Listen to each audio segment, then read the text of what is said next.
A lot of people praise the book Pride and Prejudice, but is it really worth reading? If you don't know what the book is about, it's basically a love story between the two main characters, Elizabeth and Mr. Darcy, who absolutely hate each other in the very beginning, but slowly over time they start to warm up to each other and they eventually fall in love. But the book also talks about things like family, social status, power, money, things like that, and all of these things play a role in how the characters interact with each other. Keep in mind that this book takes place back in like the early 1800s when people were really focused on getting married, but also specifically focused on marrying a really rich guy who could support them and take care of them.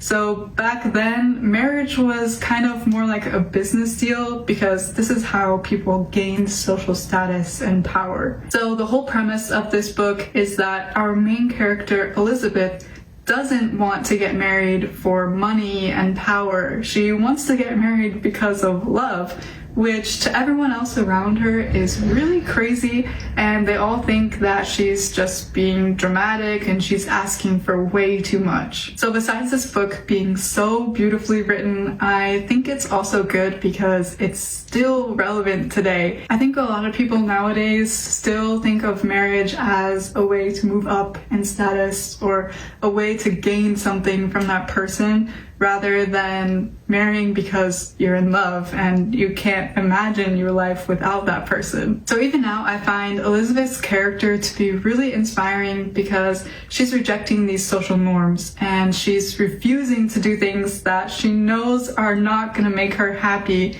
And she's also basically saying that she's either going to marry out of love or die alone, even though everyone else around her is following the status quo. So when I read this book, I was really moved by Elizabeth's character, and I think it's also a good reminder for us girls to not settle for a guy who doesn't really love us. Something I also really love about this book is that it shows us how love can be expressed in more than one way. So on one hand, we have Mr. Bingley, who's the kind of guy who is always going to be by our side and he's always expressing himself towards you. But then we also have Mr. Darcy, who seems a little bit colder on the outside, but on the inside, he's always thinking of you and he's trying to show how he feels through these big gestures because he's just really not that great at socializing. So even though both of these characters are very deeply in love, they're expressing it in different ways, which I think is proof that love is not one definable thing, because everyone has their own ideas on what love is, and they have their own ways of showing their love for another person. Also, this whole book just proves that classics don't have to be boring because it's filled with plot twists and drama and betrayal, confessions of love. It's really interesting to read, and also the way that Jane Austen writes about love is so perfect and so romantic.